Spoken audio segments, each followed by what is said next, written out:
This is Mavic Air 2. You may have some questions, like, So what's different? well, let's start with the larger sensor. There's a lot more pixels, 48 megapixels to be exact, which means you can do this.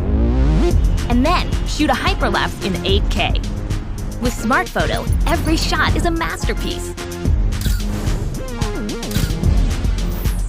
Yeah, but photos aren't really my thing. Don't worry, we've got you covered. It also does 4K 60p video. You can also slow things down. Way-do. And yes, there's HDR video. How's the flight time? It's fantastic. You're looking at up to 34 minutes in the air, a new record for the Mavic series. We've added OcuSync 2.0, so you can fly longer and see clearer.